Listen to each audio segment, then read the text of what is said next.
Eu sunt Laurențiu Broscaru, sunt medic internist în cadrul Departamentului de Medicină Integrativă a Clinicii Imunomedica din București, o pregătire anterioară în Germania și cu un doctorat chiar în ficatul gras, ceea ce ne leagă un pic de subiectul discuției de astăzi. Invitatul nostru este domnul dr. Gheorghe Cerin, un reputat medic cardiolog care este din 2002 conducătorul Unității de Cardiologie și Medicină Internă în cadrul Clinicii San Gaudenzio în Novara, în Italia, și de asemenea cardiolog clinic și ecocardiografist în Departamentul de Cardiochirurgie și Cardiologie ale acestei clinici. De asemenea, din 2012, cardiolog consultant la Cardiac Center, Spitalul Monța, în București. Dânsul are o bogată experiență în ecocardiografie, în cardiologie intervențională.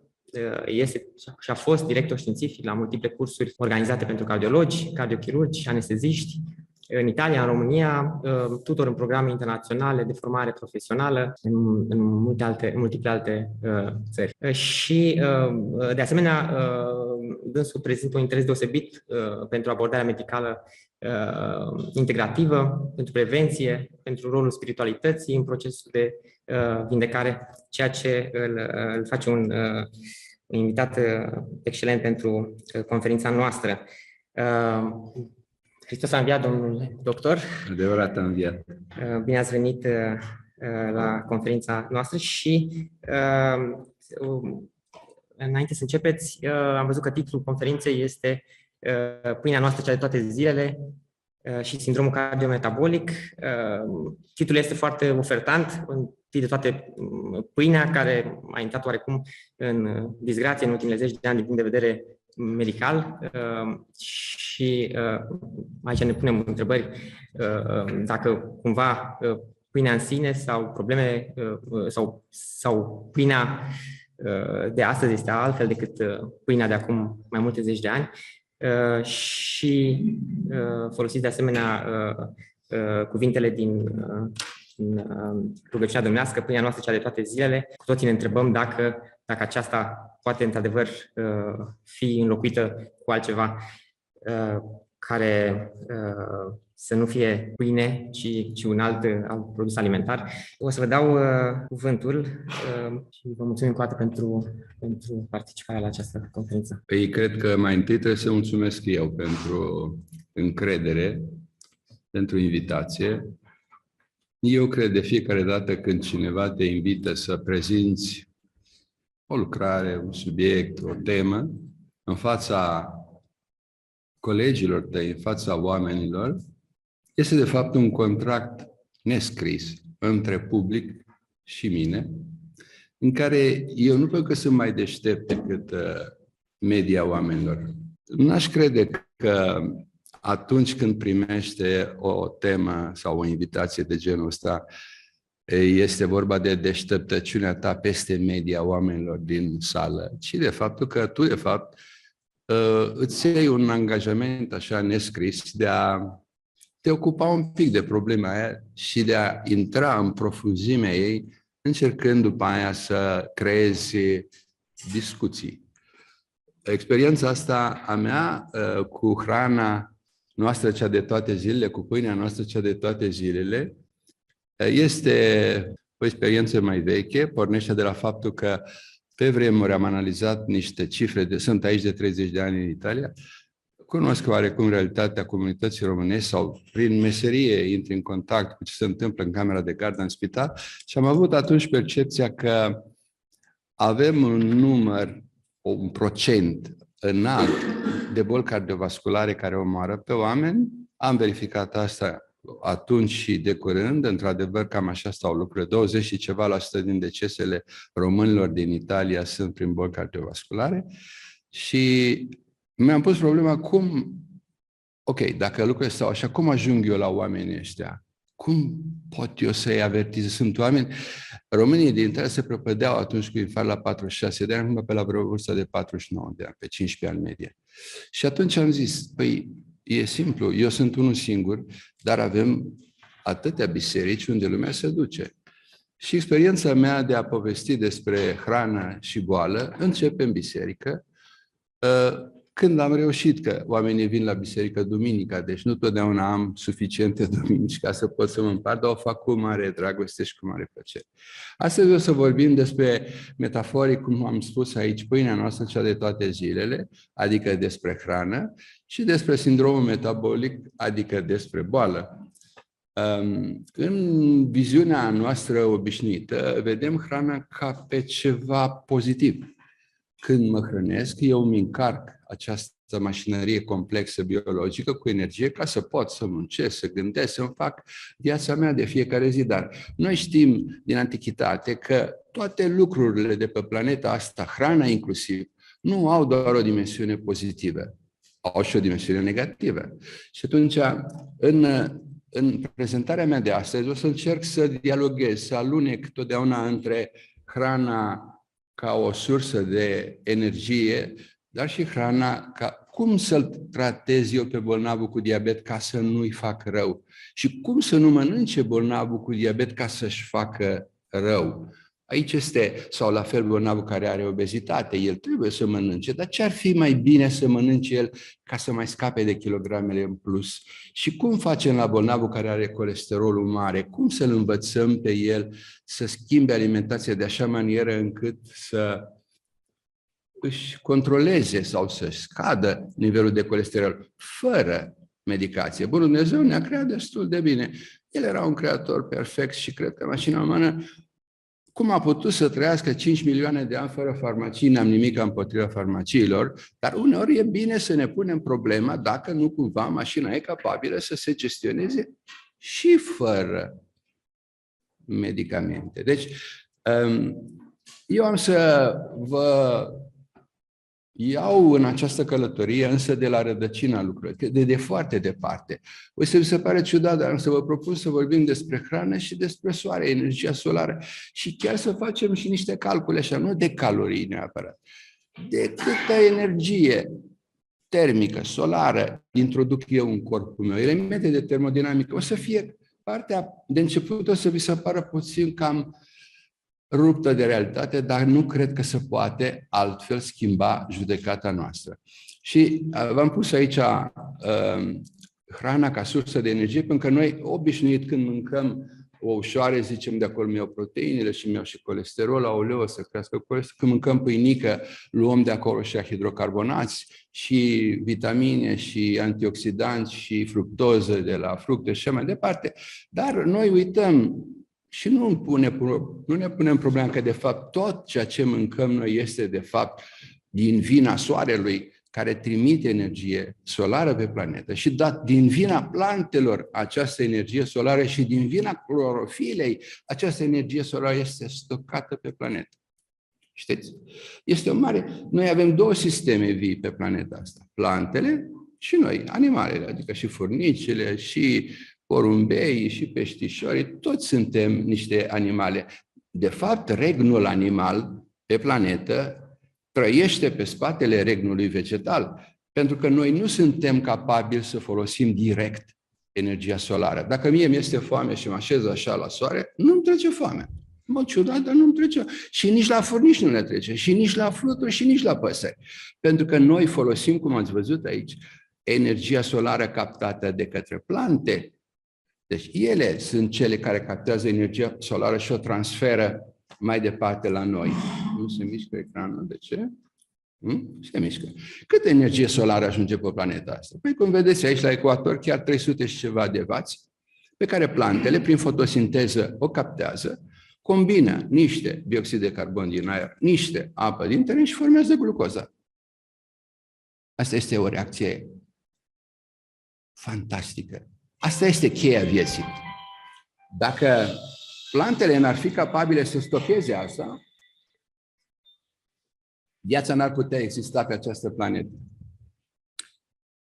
Adică glucoza este, la urma urmei, o substanță care înmagazinează o rază de soare. Poate că într-o moleculă de glucoză sunt mai multe raze de soare. Hai să simplificăm. O moleculă de glucoză, o rază de soare.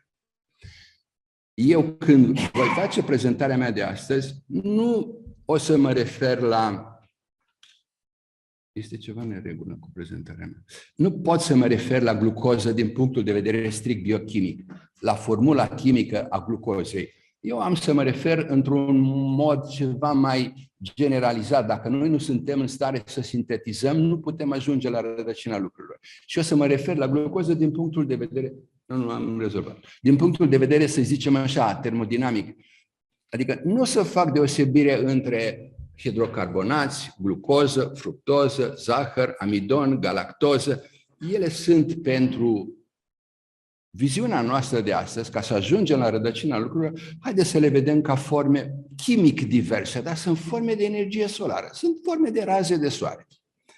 E extrem de important acest lucru. În momentul în care fotonii sunt absorbiți în reacția de sinteză a glucozei, de fapt avem o reacție de stocare de energie, noi mai zicem și endotermică. Toată această energie înmagazinată în molecula de glucoză. Deci, încă ceva. Iată, ca să producem o moleculă de glucoză avem nevoie de 6 molecule de dioxid de carbon, 6 de apă și bunul Dumnezeu în mărinimia lui ne-a mai dat 6 molecule de oxigen. Ca să putem respira, că noi fără oxigen nu putem să respirăm. Cât respect ar trebui să avem, nu numai pentru inteligența forței creatoare, dar pentru plante pe care tăiem pădurile, le distrugem. Câtă smerenie ar trebui să avem? De ce oare nu putem să ajungem să respectăm această minune?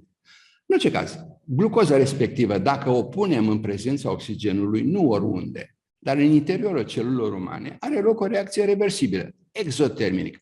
Adică energia razele de soare pe care eu le-am imagazinat în molecula respectivă, doar în mitocondrii, prin fenomenul de ardere în prezența oxigenului, eliberează exotermic, ne eliberează cantitatea de energie solară care au fost nu poluează. Această reacție produce apă, pe care o eliminăm prin rinichi, și dioxid de carbon, pe care îi eliminăm prin plămâni. Deci este o reacție perfectă.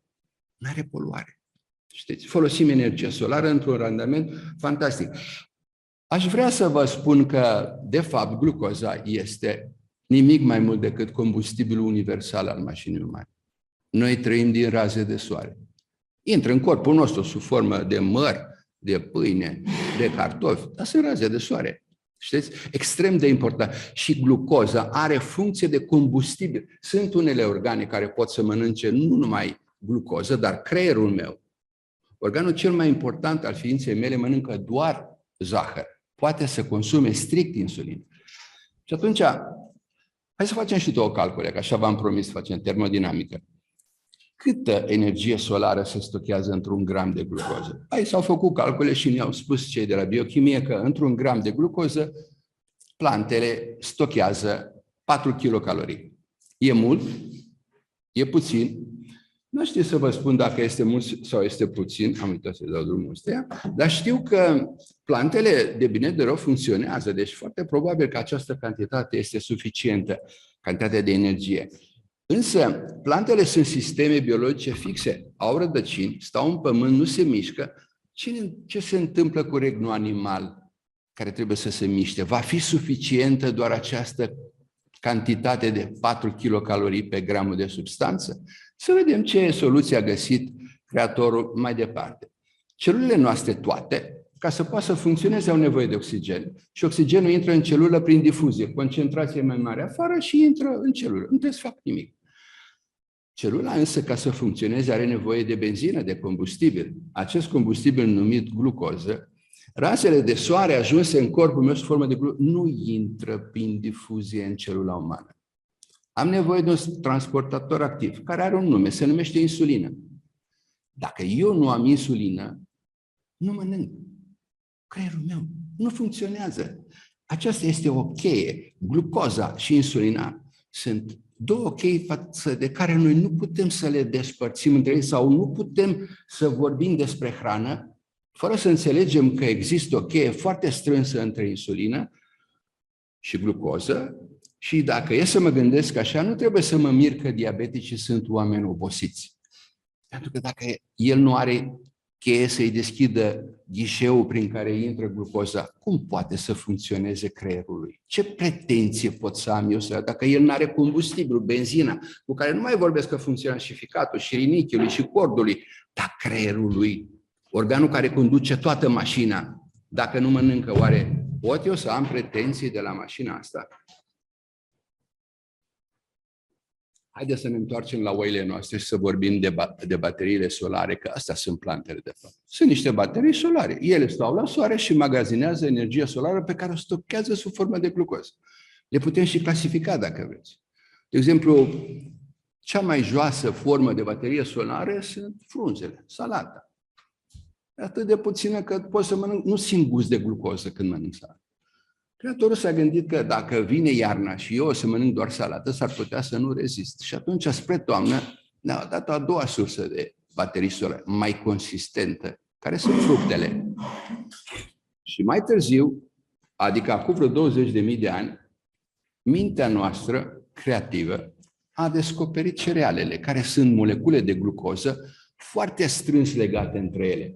Sunt atât de strâns legate între ele, încât eu când pun în gură pâinea, simt gust de pâine, de orez, de cartofi. Dar când ajunge aici în tubul digestiv și se demontează, la final am doar molecule de glucoză, adică raze de soare, foarte multe raze de soare. Din punctul de vedere istoric, de câteva ori trebuie să ne întoarcem la rădăcina lucrurilor. Noi de milioane de ani am avut acces la raze de soare cu nivel mic, adică frunze, și când la nivel de raze, acces la raze de soare ceva mai concentrate, care sunt fructele, și doar de mii de ani doar, avem acces la baterii superpower, care sunt cerealele. Și nu numai atât, trebuie să luăm în calcul că din acești mii de ani, când noi am introdus în alimentație, pe lângă fructe și iarbă, frunză, verdețuri, ce mâncam noi, am introdus alimente noi și a trebuit să introducem niște bacterii noi. Pentru că hrana nu o diger eu, o digeră niște bacterii care sunt în tubul meu și mi-o dau mie. Relația nu e bilaterală, eu și bucata de brânză. Niciodată. Eu și bucata de pâine. Niciodată. Este bucata de brânză, de carne sau de pâine care intră într-un proces de digestie gestionat de niște ființe care stau pe planetă de doar 2 miliarde de ani față de noi care avem 5 milioane de ani. Este ce contract de închiriere avem noi cu aceste noi bacterii? Este el așa de bine pus la punct față de bacteriile primordiale, ale care mi le-a dat bunul Dumnezeu cu 5 milioane de ani? Sunt cumva aceste bacterii sursă de patologie? Este bine să ne întrebăm. Am zis noi mai înainte că dom'le, plantele stau pe locul lor, nu se mișcă 4 grame de raze de soare în kilocalorii pe gramul de glucoză sunt suficiente sau probabil că sunt suficiente. Regnul animal, deoarece este un reg în mișcare, creatorul a gândit o soluție de concentrare a energiei solare și luăm razele de soare care intră în corpul meu sub formă de glucoză și le transform în grăsime. Asta pentru că la același gram de substanță, dacă am transformat razele de soare sub formă de glucoză în colesterol, randamentul termic de la 1 gram pe 4 calorii trece la același gram pe 9 calorii. Dacă eu n-aș avea acest sistem de transformare a glucozei în țesut gras, dacă ar fi aceste structuri enzimatice se găsesc în principal în ficat și în intestin, dar ele sunt peste tot, și în mușchi, și în creier, și peste tot. Dacă eu nu aș avea acest sistem de transformare a glucozei în grăsimi, de exemplu, într-un kilogram de grăsime, eu stochez 9000 de calorii. Dar dacă n-aș avea ficat, dacă creatorul nu mi-ar fi dat ficat, nu mi-ar fi dat intestin, nu mi-ar fi dat aceste organe, ca să stochez 9000 de calorii, eu trebuia să stochez 2 kg și ceva de glucoză. Adică eu n-aș fi putut să cântăresc 70 de kg și m-aș fi dus undeva peste 100 de kilograme. Cum ar fi zburat o albină care în loc de 100 de miligrame trebuia să cântărească 200 de miligrame, sau un hipopotam care are 8 tone, cu 16 tone ar fi rezistat oare sistemului osos? Deci, vedeți că la rădăcina acestui colesterol și acestor reacții stau, de fapt, niște principii de termodinamică extrem de bine justificate. Și eu aș vrea să vă spun că sistemele mobile, adică noi, animalele, de la furnici, la fluturi și chiar și oameni, avem nevoie de un concentrator de energie. Ca să putem să avem independență, altfel, viața pe planeta asta nu s-ar fi desfășurat așa cum o vedem noi sau cum o știm noi astăzi. Când se întâmplă, domnilor, acest fenomen? Doar atunci și numai atunci când glucoza depășește 80 de miligrame în sângele meu, intră în acțiune ficatul, intestinul și toate celelalte sisteme enzimatice din celulă și transformă glucoza în grăsime. Dacă eu n-am ce mânca, nicio problemă. Creatorul s-a gândit și eu pot să demontez grăsimea și să o transform în glucoză, care e combustibilul universal al întregii mașini umane. Eu cred că până aici pare că este logic ce v-am spus.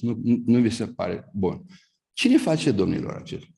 De 70 și ceva de ani știm foarte bine cine face. Extrem de bine. Îi știm și numele. E o enzimă, se numește 3-hidroxi-3-metil-glutaril coenzima A. De ce o știm? Păi vă spune de ce o știm. Că noi o blocăm.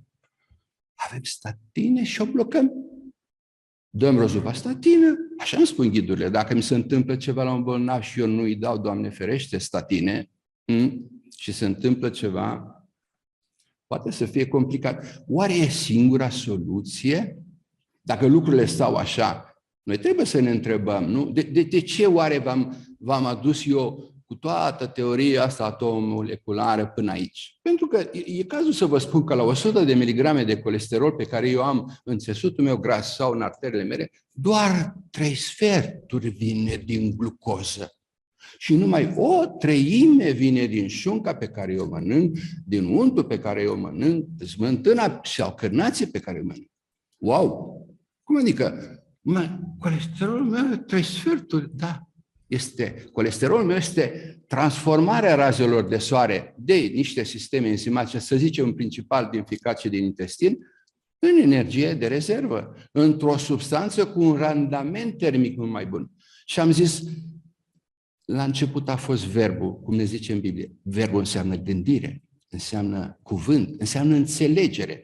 Păi dacă lucrurile sunt așa, nu cumva oare ar trebui eu să mă întreb ce fac cu sursele superpower de energie solară când mă așez la masă? Nu cumva ele vor determina o creștere peste 80 de miligrame de zahăr în sângele și bietul meu ficat face ce i și-a spus, domne, iei zahărul și îl transformi în colesterol. Nu cumva e mai corect să ne gândim așa? Și atunci ce facem noi în practica de fiecare zi noi, doctorii? Le dăm statine la bolnavi? Sau le schimbăm stilul de viață? În practică se întâmplă așa. 2 minute să scriu o rețetă de statine, nici măcar 2. Am scăpat. Dacă eu îmi permit să abordez problema schimbării stilului de viață, îmi trebuie 30 până la 40 de minute. Încât am să vă rog frumos, ca de aici încolo să-mi dați 30 de minute să vă explic ce am înțeles eu până astăzi, dacă credeți. Ce am înțeles eu despre hrană. Vom vorbi deci despre glucoză, ce relație este între glucoză și foame. Vom vorbi despre glucoză și colesterol. Vom vorbi și despre glucoză, ficat, foame, colesterol și obezitate. Și vom mai vorbi și despre flora intestinală. Cum a făcut flora asta să se împoseseze de biochimia mea și să devină stăpâna reacțiilor de foame și de sațietate? Această floră este foarte inteligentă, mult mai inteligentă decât credem noi. Așadar, mai înainte de a da statine, eu cred că noi trebuie, sau de a lua statine, sau de a recomanda statine, noi trebuie totuși să ne punem problema că cu 20.000 de ani am suferit o revoluție alimentară, că am descoperit focul, că am avut acces la superbaterii solare și la cereale și că noi de 5 milioane de ani n-am utilizat niciodată focul și că am mâncat baterii solare maxim la nivel de mediu, care erau fructele. Și înainte de a da statine pentru colesterol crescut, trebuie totuși să ne întrebăm, dom'le, dar care ar fi nutriția corectă a acestei mașini? Cum a fost ea gândită? Eu nu știu care e nutriția corectă, pentru că nu am studiat nutriție. Eu de 10 ani am un bolnav obez în față și mă pătimesc să încerc să-i rezolv problema. Deci nu am studiat nutriția, dar pot să vă spun că la întrebarea asta, cum e nutriția noastră corectă, am observat că sunt oficial înregistrate peste 3.000 de diete. Nutriționiștii, oamenii care ne-ar trebui să ne spună, nu-i critic, eu număr. Dom'le, dacă avem 3000 de soluții pentru o problemă, ceva e în neregulă. Și atunci, de aceea vă rog să-mi acordați aceste minute, să încercăm să judecăm împreună. Eu aș zice așa, când colesterolul în sângele meu e mai mare decât trebuie, este ca și când eu am exces de glucoză în carburatorul mașinii mele. Se aprinde un bec pe bordul mașinii și îmi spune, Georgica, fii atent că introduci mai mult combustibil decât arzi. Și dacă eu introduc, ficatul meu automat, ca așa i s-a spus, o să transforme combustibilul celular și o să-l stocheze sub formă de colesterol. Aceasta este ecuația pe care eu, volens-nolens, trebuie să o iau în calcul. Noi vedem astăzi colesterolul doar în varianta lui negativă, deși colesterolul are și o dimensiune pozitivă. Nu putea creatorul să pună ceva aiurea în mașina noastră. Nu cred că putea. Nu, eu refuz să cred asta. Și vedeți, dacă glucoza este doar un combustibil, ea nu participă la structura corpului uman. Colesterolul are, în afară de faptul că stochează energie cu un randament dublu decât glucoza, colesterolul are și o funcție structurală. Adică o să găsesc colesterolul în membrana tuturor celulelor umane. Și avem câteva 300 de trilioane sau ceva de genul acesta, celule care cresc, care mor și se înmulțesc. Cam la 7 ani de zile noi schimbăm totalitatea celulelor corpului uman, celule care au și ele o membrană și a căror membrană este jumătate formată din colesterol. Deci dacă eu n-am membrana asta are cam 1 micron. De exemplu, 50 de mililitri de sânge pe care îi distrug în fiecare zi și trebuie să-i recreez dacă n-aș avea colesterol, n-aș putea să recreez globulele roșii și n-aș putea nici să am niște leucocite. Soldații mei care se luptă cu COVID-ul și cu cancerul, dacă n-au membrana cum trebuie, este ca un soldat care se duce pe front fără să fie protejat de gloanțe. Păi, dacă n-aș avea suficient colesterol, membrana de respirație alveolo-capilară are 1 micron. Pe partea asta stă sângele meu, pe partea asta stă aerul. Un singur micron. Câtă inteligență poate să fie în această membrană care îmi permite să dau bioxidul de carbon și să absorb oxigenul ca să pot să ard glucoza și să vă explic dumneavoastră acum. Dar nu mai vorbim de tubul digestiv. Aproximativ 400 de metri pătrați datorită vilozităților intestinale de membrană, de tub digestiv, care separă tot conținutul toxic, dacă vreți, al intestinului cu bacterii, cu toxine, cu ciuperci, cu paraziți, cu tot ce vreți dumneavoastră, de corpul meu. E atât de importantă această membrană, încât Creatorul a hotărât ca din 4 în 4 zile eu să înlocuiesc în totalitate 400 de metri pătrați de intestin, sunt înlocuit. Ce aș face dacă n-aș avea colesterol? Cum aș putea să mă apăr? Nu putem să punem colesterolul la index.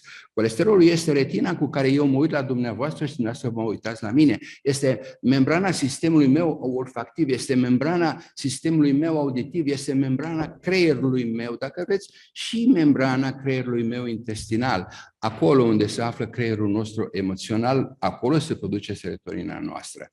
Așadar, colesterol mare înseamnă, de fapt, un joc dezechilibrat între intrări de calorii, stilul meu de cât ard eu din ce introduc și stilul meu de hrană, ce mănânc și cât ard.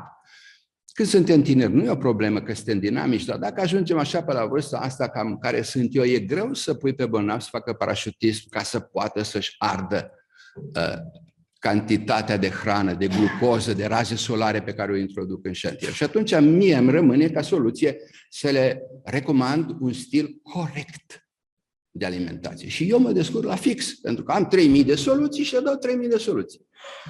Deci nu știm care e stilul corect, dar haideți să ne întoarcem un pic înapoi. Să știm totuși, e bine să o luăm de la rădăcină.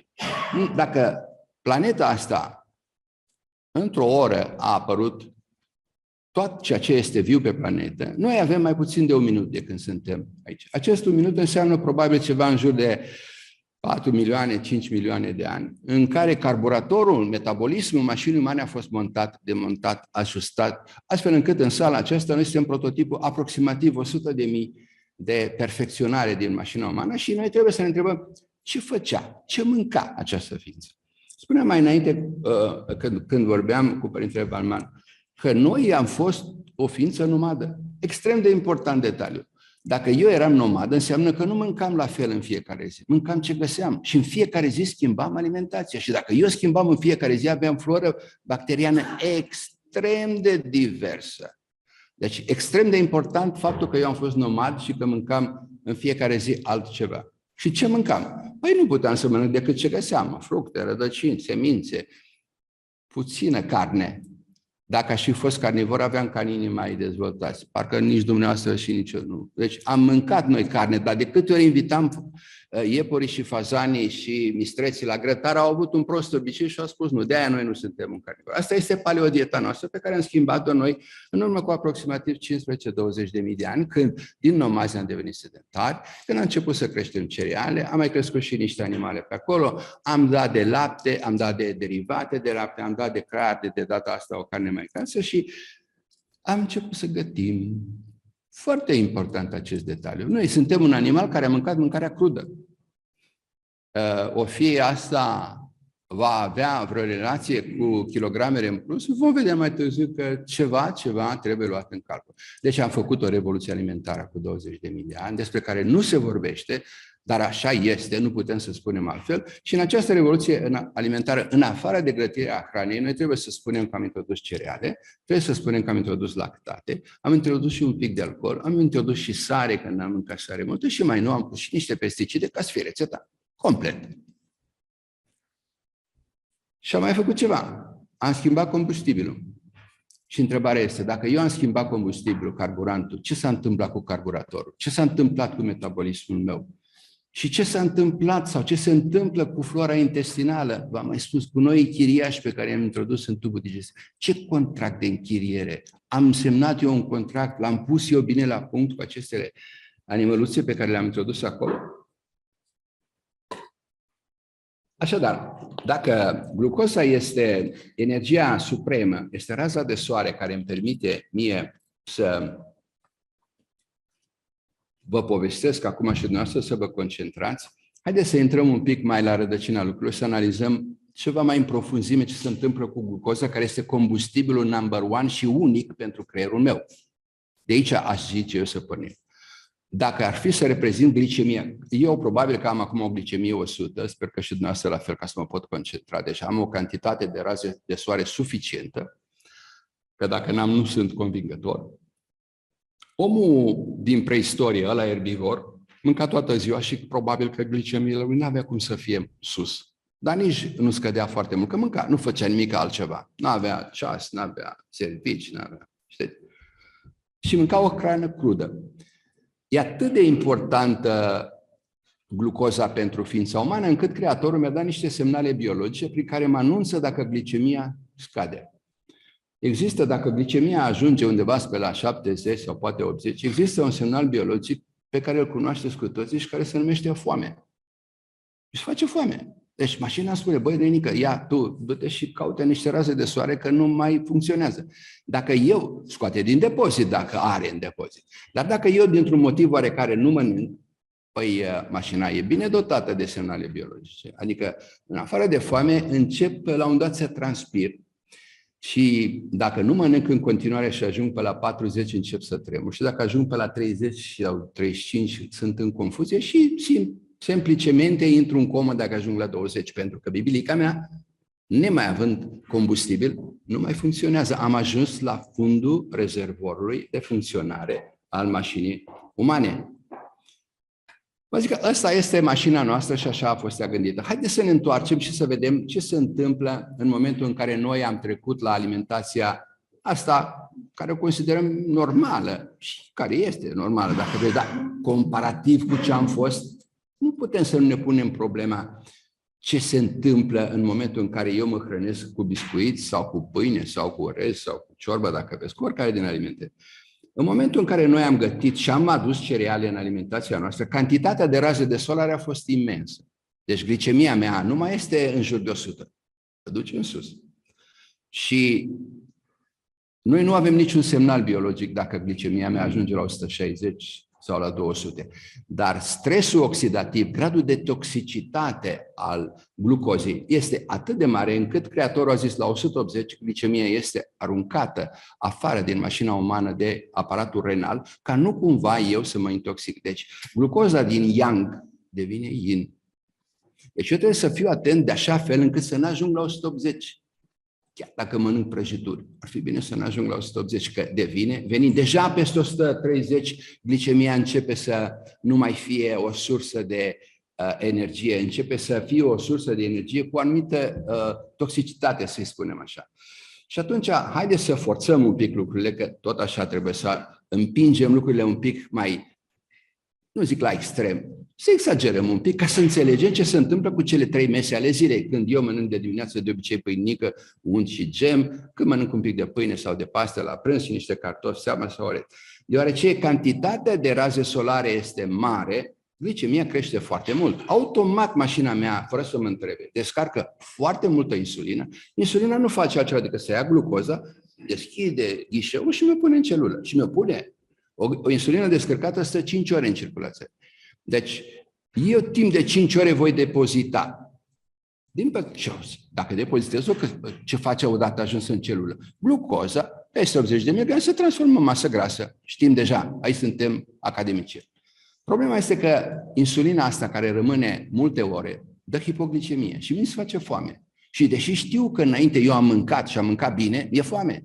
Deschid frigiderul și mai mănânc o dată. Iată că am descoperit un prim cerc vicios în funcționarea mașinii moderne. Noi, ancestral vorbind, noi suntem mașina asta, noi am mâncat glicemie în jur de 100, nici prea jos și nici prea sus. Noi nu am avut acest tip de carburator pe care îl folosim astăzi.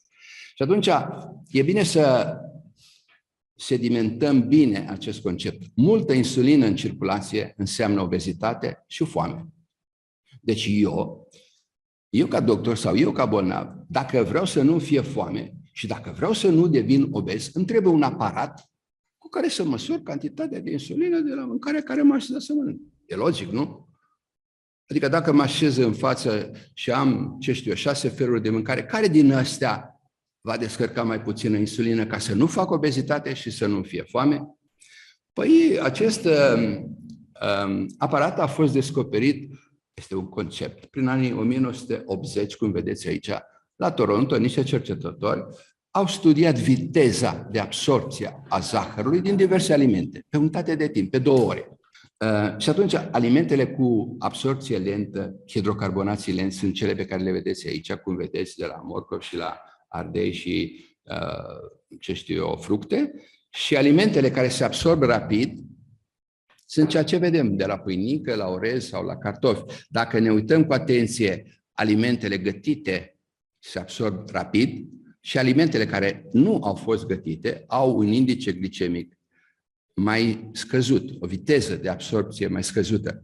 Eu, când încerc să lămuresc pe bolnavi și când ajung aici, pentru că trebuie să le povestesc toată teoria asta atomoleculară, îi rog frumos să nu se mai complice cu calculul caloriilor. Pentru că noi nu suntem o incintă diabetică fizică în care bag niște calorii, le ard și ies. Noi suntem o mașină mult mai complexă decât un sistem fizic în care am băgat ca la benzină nu știu câte calorii și am scos nu știu ce randament termic. Eu folosesc indice glicemic și vă cer să învățați indicele glicemic al alimentelor, că de fapt el este un instrument de lucru esențial ca să pot să controlez foamea și greutatea corporală a unei persoane. Și atunci, vă rog frumos, n-am ceva împotriva glucozei, nu pot să am, trebuie să fiu nărod, să pot să am ceva împotriva glucozei care este viața, este combustibilul perfect. El nu se arde fără să polueze, este combustibilul bibilicii umane. Nu se poate să am, nu spun asta că, vai de mine, nu mâncați zahăr. Depinde ce concept avem despre zahăr. Și atunci eu am ales aici să vă pun dinamica glicemiei, cum crește zahărul din sângele meu, în funcție de diverse alimente, ca să ne dăm seama ce a însemnat gătirea alimentelor sau ce a însemnat, cum mi-a spus părintele când mi-a dat zahăr din aur la cafea. Dextroza, care este o glucoză dextrogiră, dacă eu dau și testez nivelul de glicemie din sânge, într-o oră glicemia mea ajunge la 240 de miligrame. Evident, cum vedeți pe coloana din controlaterală, cantitatea de insulină pe care o descarcă este foarte multă. Dar dacă luăm zahărul alimentar, păi nici el nu glumește. La o oră și ceva am 180 de miligrame glicemie maximă și cum vedeți se întinde pe 4 ore. curba glicii și descarcă suficientă. Iată ce se întâmplă cu făina albă. 170 la 2 ore, dar cu fulgi Kellogg's de la micul dejun, doar 150 de miligrame. Cine suntem noi din punctul de vedere ancestral? Noi suntem un animal care n-a avut acces decât la fructe. Glicemia mea nu depășea mai mult de 130 la 2 ore. N-are legătură cu gustul. Noi astăzi am pierdut, cum zice românul, am pierdut drumul și nu mai găsim nici cărarea. Adică am uitat că mâncăm ceva care nu face parte din structura biochimică a acestei, din carburatorul. Noi, astăzi, bolnavului cu diabet se spune, nu mâncați struguri, că sunt dulci, dar nu are nicio legătură dulcele de acolo cu nivelul de glicemie. Și îi dau să mănânce pâine. Păi, de ce să-i fac glicemie 170 la o oră și jumătate, când dacă îi dau struguri nu va depăși 130? E logic? Înțelegeți? Deci, cred că yin și yang-ul ăla de care vă ziceam eu de la începutul discuției noastre începe să prindă contur și ar mai fi ceva. V-am mai și spus, odată ce am descărcat insulină multă sau puțină, 5 ore rămâne în circulație. 5 ore ia glucoza și o bagă în țesutul gras, scade glicemia mea și eu o să ajung acolo la 70. Multă insulină, atenție, înseamnă foame multă și obezitate multă. De aceea bolnavii mei mănâncă maxim de 3 ori pe zi. Pe vremuri și eu ziceam să mănânce de 5 ori, dar dacă mănâncă de 5 ori, descarcă insulină toată ziua. O să aibă un nivel de insulinemie mare, o să-i fie foame toată ziua și nu o să reușesc să ies din tunelul greutății în plus și a foamei.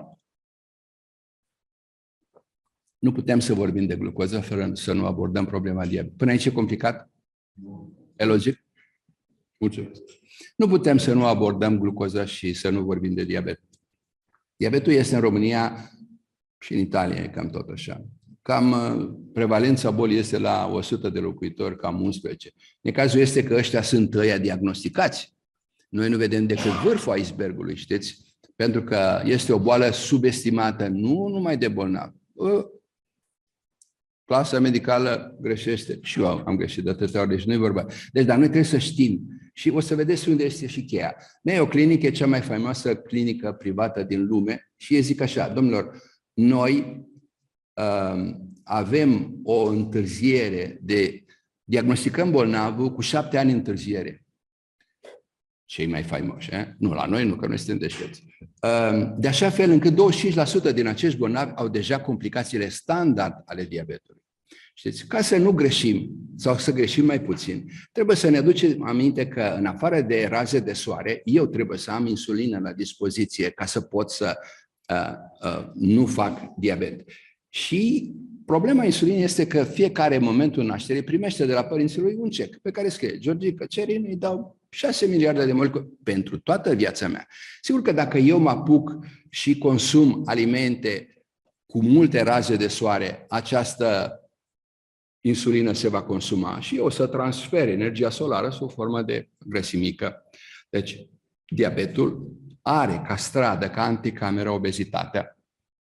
Oricine este obez se candidează la diabet. Pentru că și-a consumat din capitalul fix.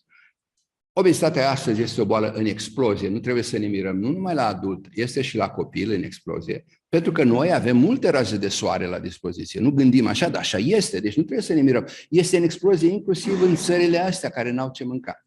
Și atunci vă rog frumos să-mi permite să ne oprim un pic, să respirăm adânc și să facem o investiție serioasă, dacă se poate, și să ne cumpărăm acest aparat. În jur de 2 euro reușim să ne cumpărăm aparatul. Și acasă la noi, fără să ne ducem nicăierea, nici la coadă, nici la doctor, nici nimic, ce putem noi să aflăm ca informație de la această chestie?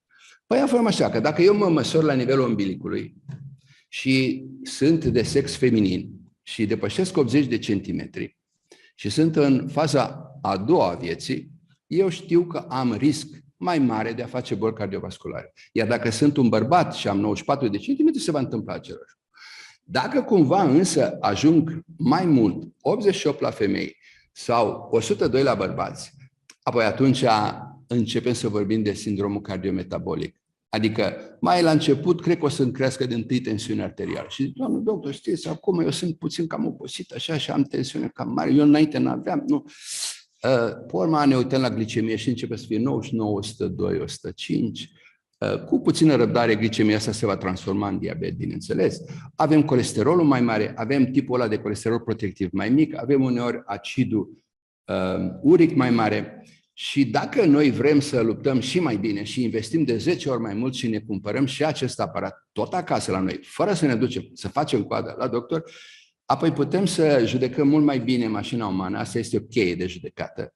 Tot așa, verbul ăla de care vorbeam. Pentru că mașina umană a fost construită cu un concept de greutate ideală. Nu e vina mea că cineva, nu știu cine, a construit-o. Acest concept spune că la 1,50 m, în 50 de kilograme, bunul Dumnezeu mi-a dat cantitatea de ficat care îmi trebuie, de oase care îmi trebuie, de mușchi care îmi trebuie, de creier și de rinichi. Și la fel pentru 1,70 m, în 70 de kg. Și asta este o regulă generală în lumea biologică animală. Toate animalele de laborator, doar ele care mănâncă mai puțin, trăiesc mai mult și nu invers. Și haideți să nu uităm că în toate rasele, toți ultracentenari sunt niște scobitori.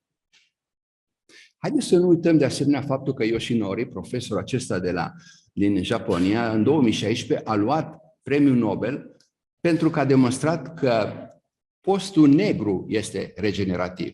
Mașina umană scoate, creatorul a făcut mașina de așa manieră încât în momentul în care nu mai am energie, sacrifică celulele bătrâne care oricum ar fi murit peste 2 săptămâni, le pune la consum și în locul lor va scoate celule regenerative prin celulele STEM. Deci asta este soluția regenerării, nu numai la noi, la toate animalele. Și mai este o problemă legată de indice glicemic și de dependență de hrană. Pentru că dacă eu am un creier care vrea glucoză multă, rapid absorbabilă, nu trebuie să mă mir de acest copil care îl vedeți cum își ține borcanul cu Nutella. Dacă indicele glicemic de la zahăr este 100 și indicele glicemic de la pizza, cartofei și ce vreți dumneavoastră este undeva 80-90 și indicele glicemic, absorpția, viteza cu care furnizez creierului meu glucoză este 20-25 la asta, nu trebuie să mă mir că acest copil, a cărui creier se hrănește doar cu zahăr, atunci când eu o să-i propun o mâncare alternativă, ca asta o să spună, îmi pare rău, eu vreau să mănânc patatine, pentru că patatinele au un indice glicemic foarte mare. Nu trebuie să ne mirăm. Sigur că el, când o să fie adolescent, poate că mai slăbește un pic, pentru că începe să crească, să folosească energia solară pe care a primit-o, dar trebuie să judecăm că la copil obezitatea sau masa grasă în plus nu este altceva decât sindrom metabolic și este anticamera unor copii care vor face diabet. Așadar, noi trebuie totuși să sintetizăm a doua oară că între hrana grătită și hrana crudă avem un spartiacoi, avem o separare extrem de importantă și să ne întoarcem acum 2000 și 20.000 de ani când noi am început să gătim, să vedem ce s-a întâmplat din punctul de vedere biochimic, ce s-a întâmplat cu hrana noastră. Păi dacă eu mănânc morcovi cruzi, în 2 ore o să absorb 25 până la maxim 30%. Asta este viteza de absorpție de la morcov crud, pentru că este o celulă vegetală pe care trebuie să o rup ca să ajung la glucoza din interiorul ei. Dar dacă eu fierb aceeași cantitate de morcov, în 2 ore voi absorbi 75% din zahărul respectiv. Același morcov, aceeași cantitate. Doar pentru faptul că am făcut revoluția alimentară și am gătit în urmă cu. E important, eu nu pot să trec cu vederea că eu voi descărca o cantitate cel puțin dublu de insulină dacă mănânc aceeași morcov fierți sau cruzi.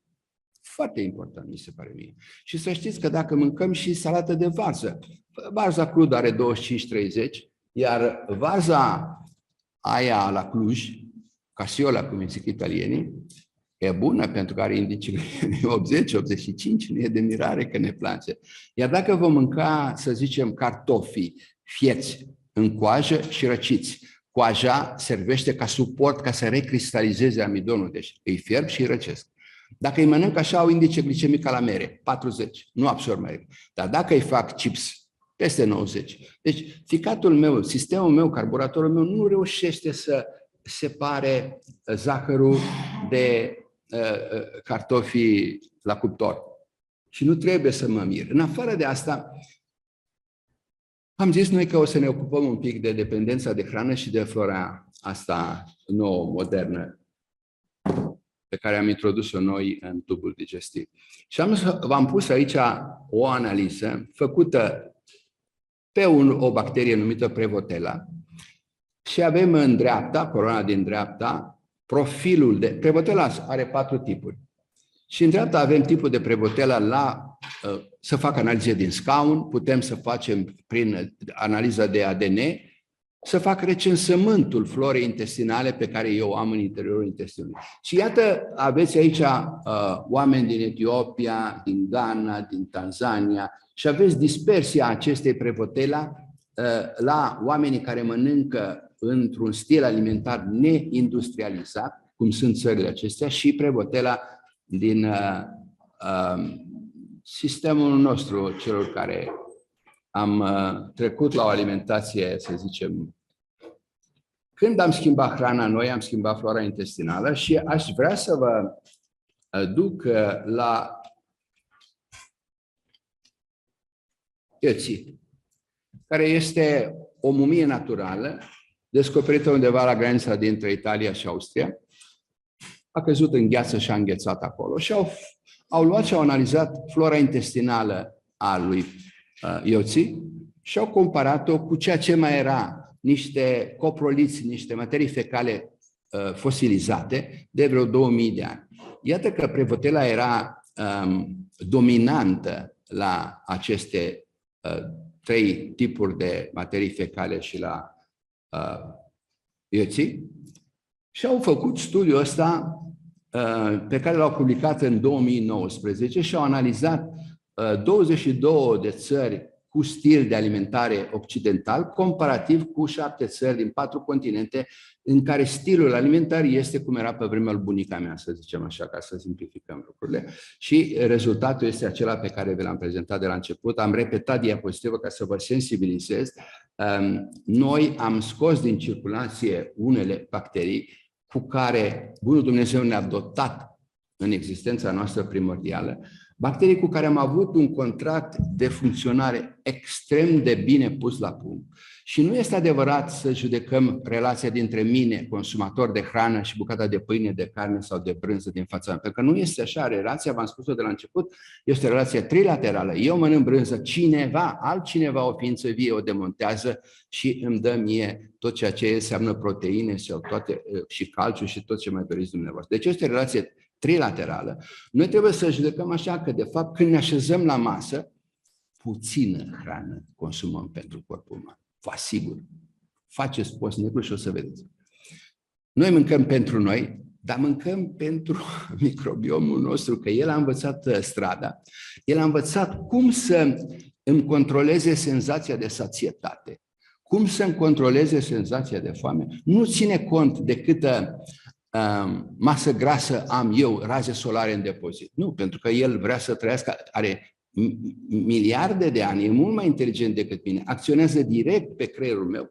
Și să ne aducem aminte că în tubul digestiv avem aproximativ 2 kg de bacterii, ele sunt cam de 10 ori mai multe, cum spuneam, decât corpul meu, că în tubul digestiv se secretă serotonina, care este limbajul chimic de comunicare a 17 miliarde de neuroni. Dacă nu am serotonină, sunt trist și sunt fără forță.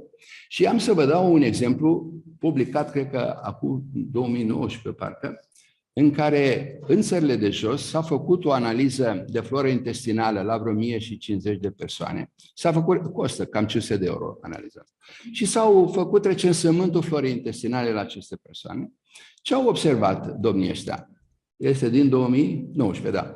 Că cine nu avea, au confruntat apoi lista asta cu lista oficială de bolnavi care sufereau de depresie și au constatat că cine nu avea coprococcus și dialister era pe lista de depresie. Wow! Vă zic că concluzia la care ei ajungeau era că substanțe din metabolismul microbian, deci din metabolismul lor, produse de ei, influențează direct creierul meu și pot influența nu numai comportamentul, dar și sentimentele noastre. Deci creierul nostru emoțional este acolo. Dacă ne ducem în literatură și ne uităm în ultimii ani, cam din 2014, există o explozie de studii care ne vorbesc despre flora intestinală și sindromul metabolic. Ne vorbesc despre permeabilitatea intestinală ca un nou parametru de evaluare a sănătății mele și a dumneavoastră și ca o formă de tratament a unor boli. Și dacă ne uităm, găsim tot felul de articole dintre flora intestinală și diabet și cu asta mă apropii de închidere. Sper că nu v-am obosit foarte tare. Tot la Mayo Clinic mă duc, pe punct de reper. Și ei au publicat în 2017 un articol în care comunică rezultatele cercetării pe care au făcut-o cu o firmă care se numește Evelo. Și ce au făcut ei? Au clonat bacterii din tubul digestiv uman. Nu bacterii de astea moderne, talebani. Probabil bacterii primordiale. Și au zis, uitați, noi cu aceste bacterii umane clonate tratăm niște boli așa, cancer de colon, de plămân, melanom, cancer renal, cancer de vezică biliară, psoriazis,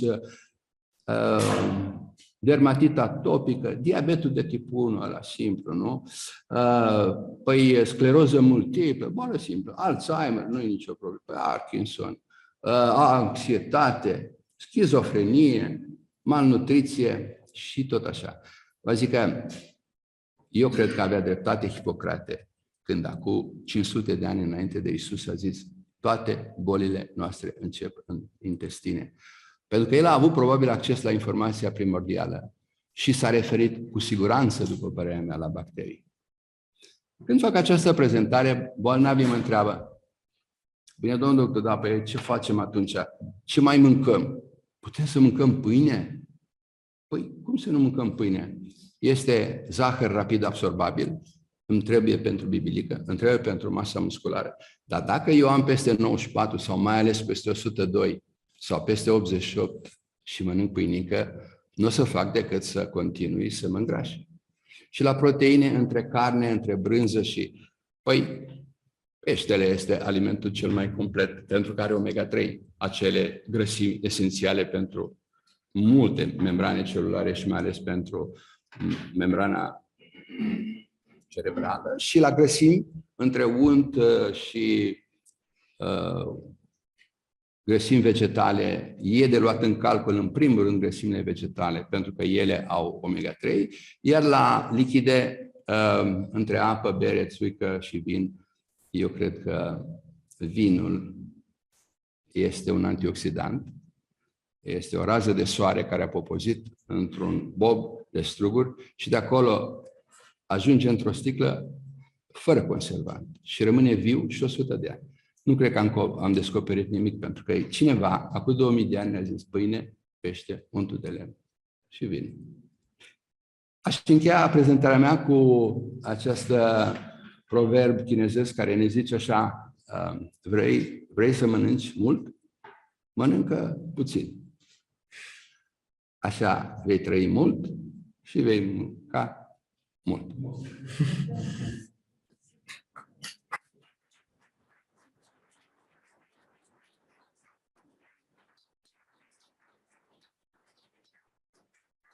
Dr. Călin, mulțumim pentru expunerea minunată și mă bucur că ați încheiat sau ați semi-încheiat cu Hipocrate și cu cuvintele lui că toate bolile încep în intestin și a fost nevoie acum de cercetările cele mai recente ca să se confirme ceea ce prin intuiție s-a observat de acum câteva mii de ani și ceva care s-a pierdut ca informație în ultima 100 de ani cel puțin sau care se pierduse. Și tot Hipocrate a zis că fă-ți din mâncare medicament și are legătură cu prima sa zicere. Acum întrebarea mea este dacă flora intestinală este cea mai importantă și repararea întregului organism trebuie să înceapă în intestin. Considerați că ar putea exista o abordare medicală la modul general și populațional prin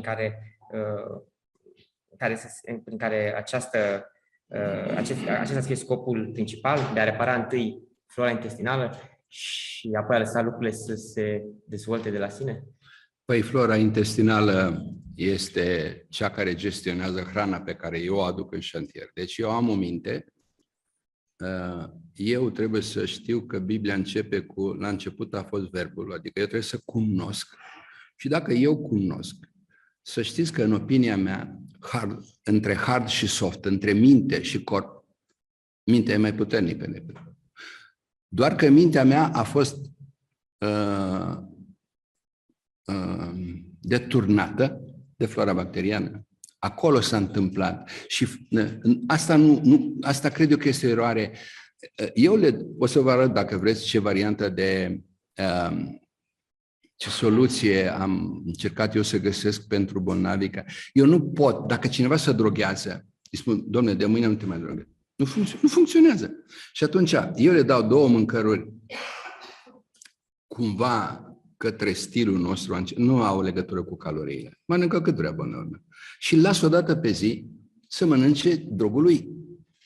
Încet, încet, flora aia bacteriană se roade, se reduce cantitativ și văd că cine a înțeles cheia și vrea cu adevărat și înțelege că a avea obezitate înseamnă a avea diabet, a avea infarct, a avea ictus, a avea Alzheimer, și un pic de cancer, nu puțin, că trunchiul comun e același. Pe acest trunchi comun intră, în afară de bolile cardiovasculare, intră și cancer. Deci dacă bolnavul a înțeles asta, nu pot, în nivelul meu, cum să vă spun, poate o să fie greșit, nu zic intuitiv, să nu zic primitiv, intuitiv de a rezolva problema, eu las bolnavului o dată pe zi mâncarea lui. Deci ce fac eu cu bolnavii la care am de... cum am ajuns la povestea asta? Un bolnav care face bypass sau care primește stent, dacă eu nu reușesc să-i schimb stilul de viață, în 30 de ani de chirurgie cardiacă am văzut că se întoarce cu bypass-urile închise și cu stenturile închise. Și se prăpădește. Repetă infarctul, repetă accidentul vas cerebral. Dacă eu nu îl văd pe bolnav ca pe un portofel, dar îl văd ca o persoană ca mine, îmi face rău să nu reușesc. O iau ca pe un challenge, ca pe un pariu. Și atunci eu am ajuns la această variantă alimentară. Mesajele mele concrete pentru cei care acasă ar vrea să facă o tentativă, o încercare, sunt: nu mâncați mai mult de 3 mese pe zi, pentru că dacă mâncați de 5 ori o să descărcați mai multă insulină, o să depozitați și o să aveți foame. 3 mese sunt suficiente.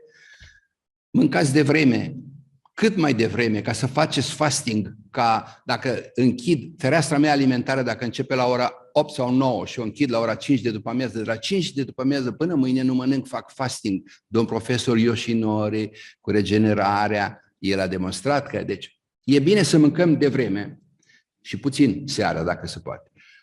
Eu cer bolnavilor să mănânce de 2 ori alimentele vegetale, razele de soare, că nu mănânc doar raze de soare. Pe lângă iarba respectivă intră extrem de multe substanțe pe care dacă le bag în foc, dispar. Deci bolnavii mei sunt invitați să mănânce de 2 ori pe zi alimente vegetale crude, negătite, și astfel este micul dejun cu sâmburi și semințe, nuci, migdale, alune, susan, floarea soarelui, cânepă, dovleac, in, fistic, și tot ceea ce înseamnă ce bunul Dumnezeu a lăsat ca sâmburi și semințe, pentru că acolo avem 20% proteine cât are carnea, cât are brânza, cât au ouăle sau cât au pește, dar nu avem colesterol. Pentru că plantele neavând nici ficat și nici intestin, nu pot să sinteze colesterol. Bunul Dumnezeu a ales fetelor, voi faceți omega-3. Și acolo găsim toate omega-3-urile, toate sărurile minerale, toate vitaminele posibile.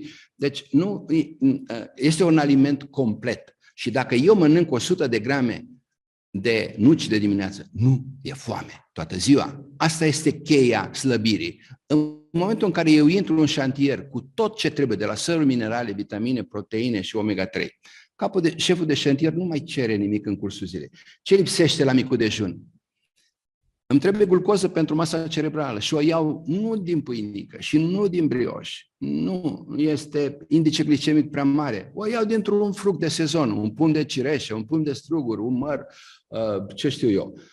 În cursul zilei, cer bolnavilor, dacă pot la prânz, dacă nu seara, dacă sunt la servici și lucrează și mănâncă ce au la servici, dar dacă ei sunt,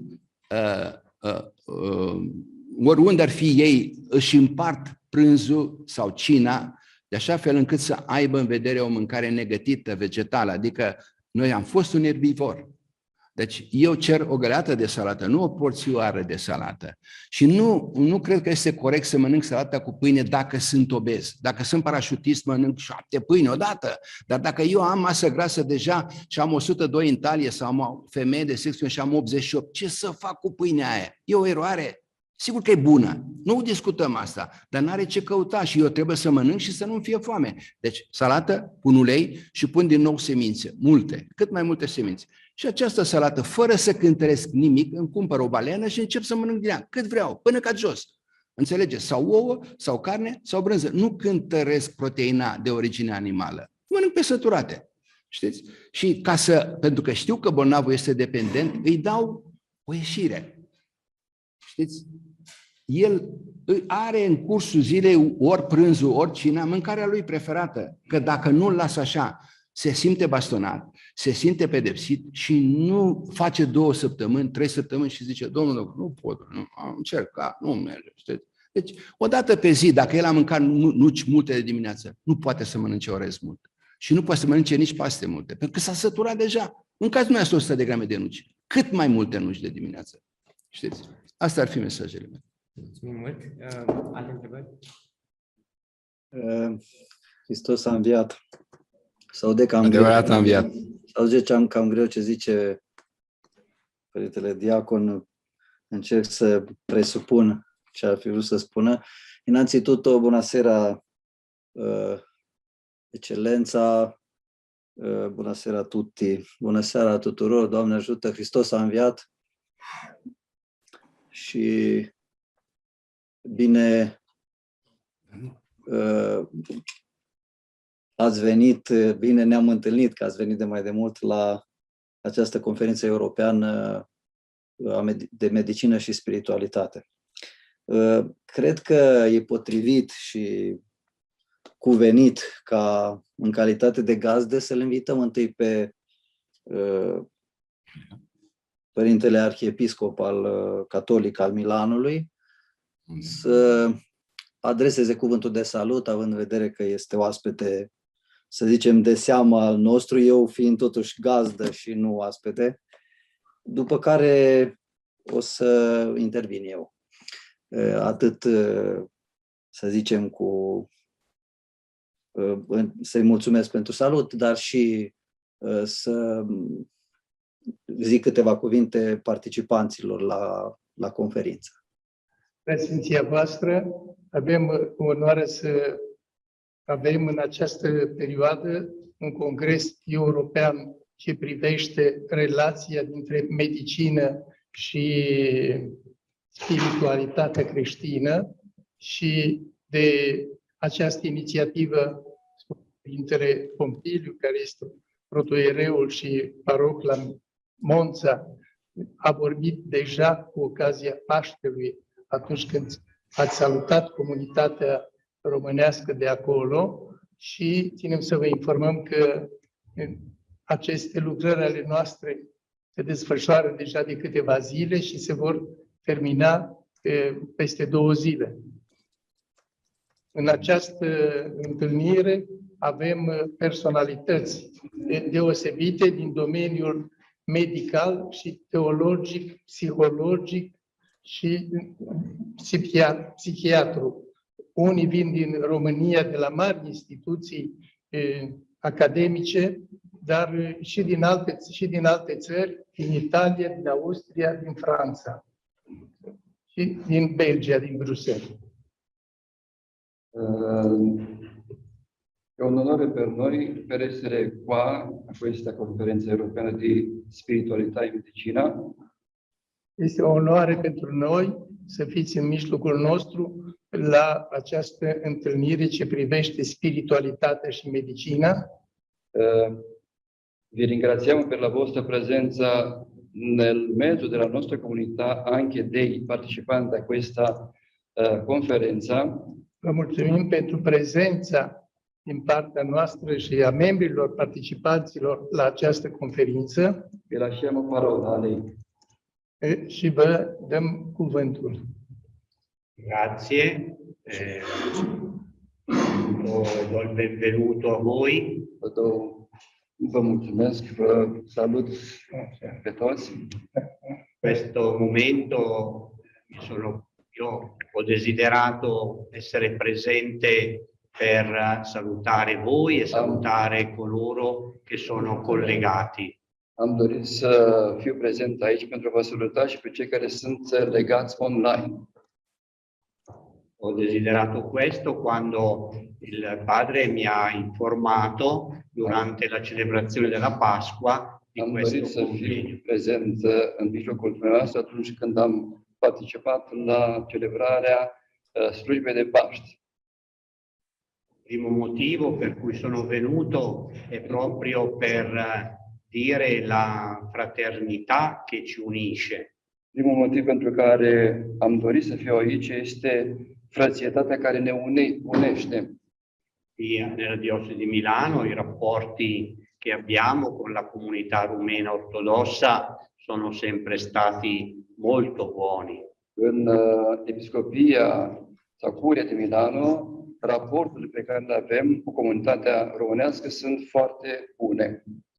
E questa fraternità è particolarmente importante oggi in cui si vive in Europa una tensione, una guerra, una complicazione di rapporti che ci spaventa. Această fraternitate este foarte importantă în condițiile în care trăim în Europa, un conflict care ne înspăimântă.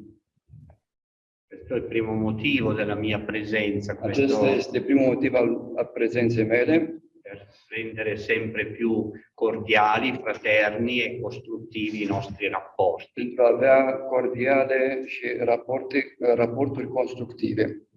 Secondo motivo è l'apprezzamento per l'argomento di questo convegno. Al doilea motiv este aprecierea pentru argumentul acestei conferințe.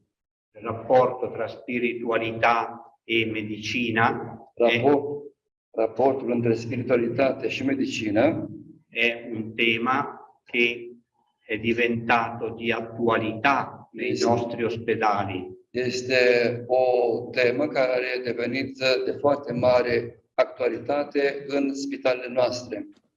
Per esempio nell'Istituto Tumori di Milano c'è appena celebrato la presentazione di un libro che era intitolato La spiritualità della cura.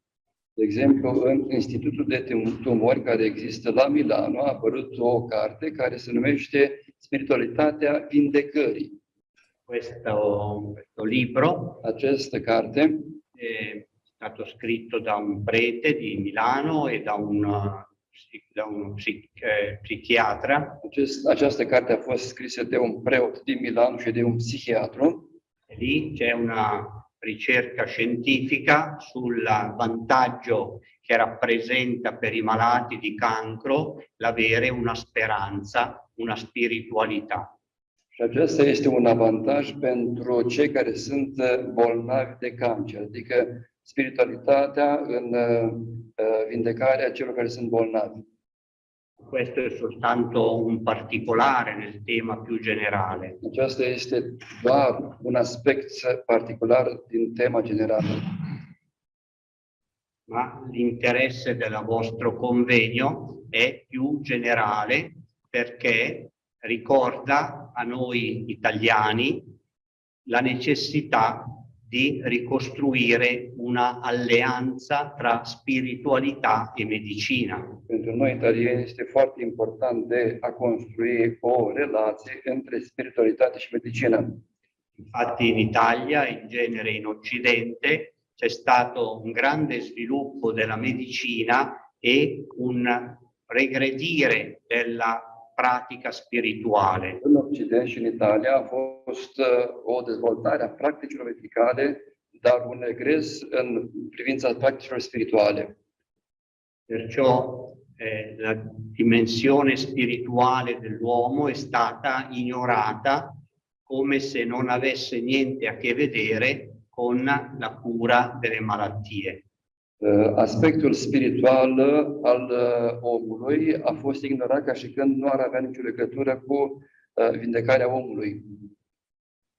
Naturalmente questo impoverisce l'esperienza umana dei sani e dei malati, della vita normale e delle terapie. Aceasta sărăcește viața umană a celor care sunt sănătoși și a celor care sunt bolnavi și nu se realizează legături în vindecare. La visione cristiana dell'uomo e della donna come persone che sono insieme di anima, di spirito e di corpo, incoraggia la ricerca di questo rapporto tra la dimensione spirituale e la salute e la cura. Scusate, Sì. potreste ripetere? Certo. Dicevo che la visione cristiana dell'uomo e della donna Viziunea creștină a omului și a femeii concepisce la persona come una unità di anima e di spirito e di corpo. vede persoana ca și unitate a trupului și a sufletului. Perciò non è giustificato curare delle sezioni della persona invece che curare tutta la persona. Este justificat de a vindeca anumite părți a persoanei în schimb de a vindeca doar persoane în general. E quindi questa ricerca del contributo della spiritualità alla medicina è molto utile. Această legătură și această contribuție a spiritualității către medicină este foarte necesară. Ma anche la valorizzazione dei dati scientifici per la cura della spiritualità è molto importante. Dar și datele științifice pentru vindecare și spiritualitate este foarte importantă. In Italia, in Occidente, si è quasi dimenticata da parte di noi cattolici la pratica del digiuno. În Italia și în Occident, în general, s-a uitat practica postului.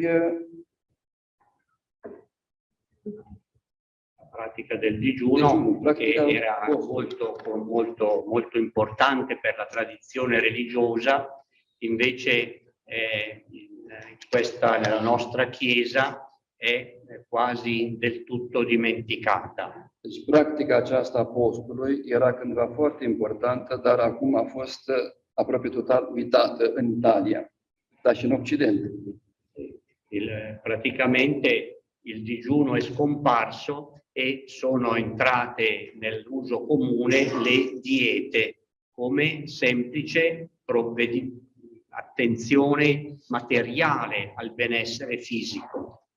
Deci, cardinalul spune că au fost uitat postul, dar au uitat în schimb diferite diete ca și practici pentru slăbire. Ora, per questo credo che il vostro convegno sia molto importante per voi.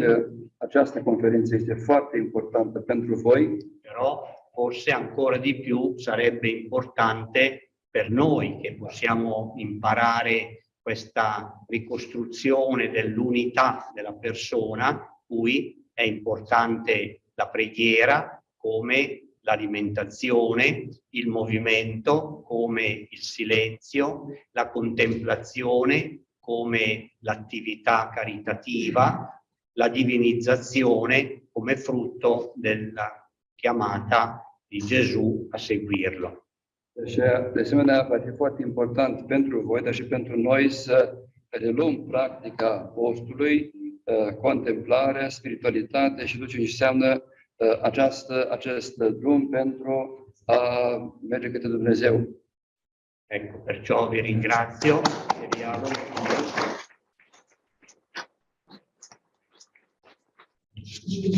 Grazie tante delle sue parole, della sua presenza, delle sue parole e del suo apprezzamento per questo evento organizzato insieme ai medici che vengono un po' dappertutto dall'Europa.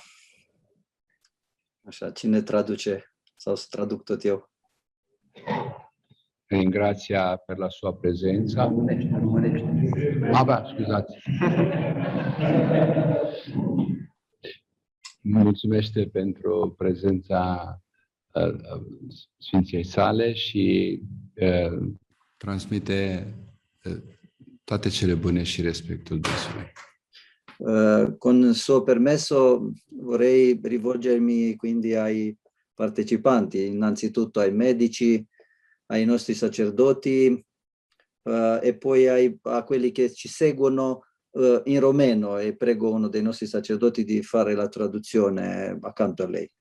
Mulțumește tuturor participanților, medicilor care au luat parte la acest eveniment, la această conferință europeană. Așa, deci încep în românește, dar rog unul din părinți să traducă, vă rog, arhiepiscopului. Așa, domnilor profesori și medici, doctori care participați la această conferință și preacucernici părinți, vine și mie rândul să vă mulțumesc. Să vă mulțumesc pentru disponibilitate, să vă mulțumesc pentru prezență și pentru contribuția pe care o aduceți la dialogul între medicină și spiritualitate. Când eram student, îl auzeam pe profesorul nostru de vrednică pomenire, Ică senior, care ne sublinia importanța unei cărți, a unui doctor și profesor Alexis Carrel, Omul, ființă necunoscută. Și ne spunea acolo ce constatări a făcut acest medic și profesor, urmărind importanța pe care o avea și impactul pe care îl avea rugăciunea asupra pacienților care se rugau. Impactul și importanța în vindecarea lor și în demersul lor spre a asuma boala și așa mai departe. Și mă bucur să văd că sunt și acum medici care au preocuparea aceasta și care au preocuparea de a lega vindecarea trupului de vindecarea sufletului, știind bine că cel puțin o parte, cel puțin unele dintre problemele trupești au la bază probleme sufletești, chiar excese sufletești. Am prins partea finală a ceea ce le zicea domnul profesor Cerin, căruia îi mulțumesc pentru prezență, cu privire la pâinea cea de toate zilele și la necesitatea de a avea, așa, de a fi moderați, de a folosi alimentele într-o rânduială și de a nu le amesteca și de a folosi proteinele din plante, așa cum le-a dat Dumnezeu, fără colesterol. Și cred că și spiritualitatea și noi, creștini, avem nevoie să înțelegem și să ne folosim mai mult de cunoștințele medicinei de astăzi, în toate domeniile ei, cu atât mai mult în tot ce înseamnă neuroștiințe, dar nu numai în neuroștiințe, neuropsihiatrie și tot ce înseamnă alimentație, echilibrul alimentației, dar în același timp avem datoria, noi cei care suntem slujitorii lui Dumnezeu și creștini trăitori în lumea aceasta, să dăm sens și să dăm rost cunoștințelor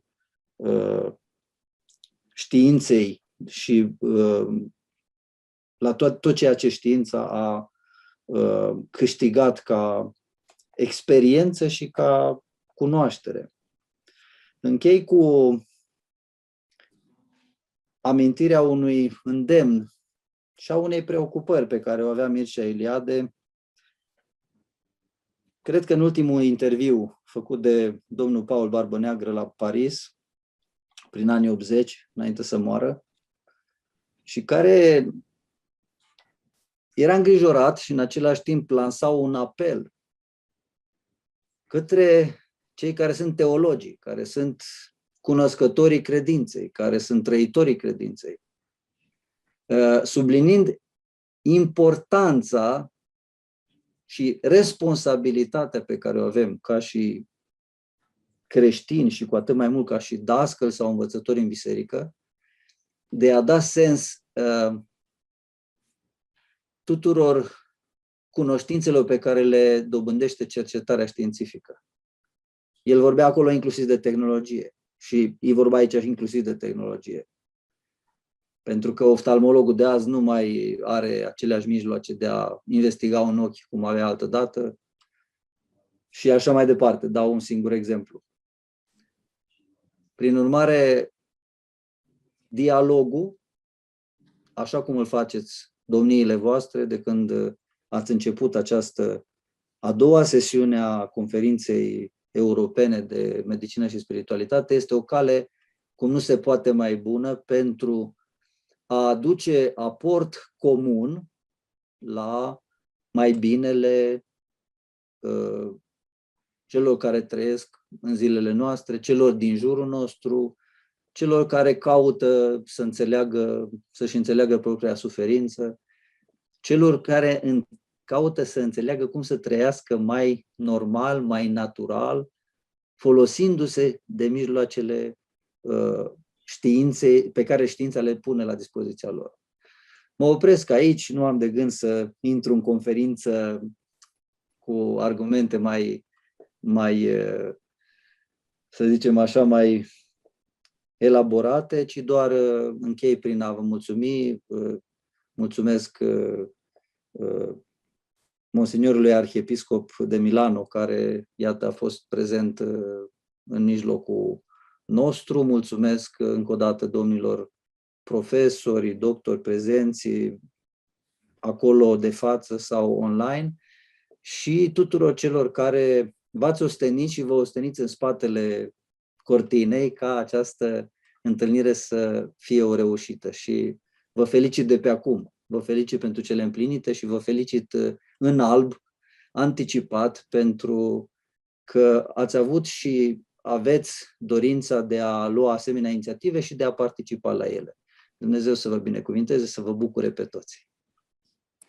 Sfinția voastră, mulțumim pentru emnițe sale, mulțumim Părintelui Rudicat, prezent între noi, mulțumim domnilor doctori, profesori, participanți, preoți, că v-ați ostenit de a fi prezenți la această conferință europeană de medicină și spiritualitate. Și ne dăruim că tot ceea ce s-a discutat aici sunt lucruri inedite pentru noi, vom reuși să le punem și în practică pentru a avea un material scris. Și noi credem că cât de curând acest material scris va apărea, așa cum v-am promis pe ceva.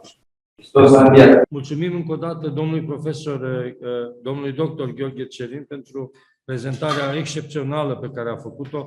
Personal vă mărturisesc că n-am găsit nicăieri în lumea medicală un comunicator atât de bun de date medicale ca domnul doctor Cerin. L-am mai ascultat cu alte prilejuri.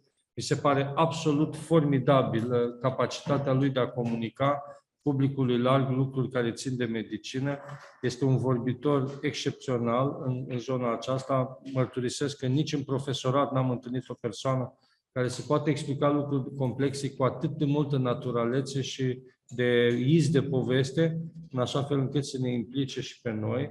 Și bucuria mea este extraordinară că s-a întâlnit cu câțiva medici tineri pe care îi știu preocupați și chiar și numai pentru faptul acesta, dacă am face abstracție de toate celelalte prezentări și ne-am concentrat doar pe conferința care l-a avut în centru pe domnul Gheorghe Cerin, cred că întreg efortul nostru a meritat. Cred că dacă aș mai asculta prezentarea asta de 5 ori, nu m-aș plictisi. Sunteți o prezență absolut extraordinară.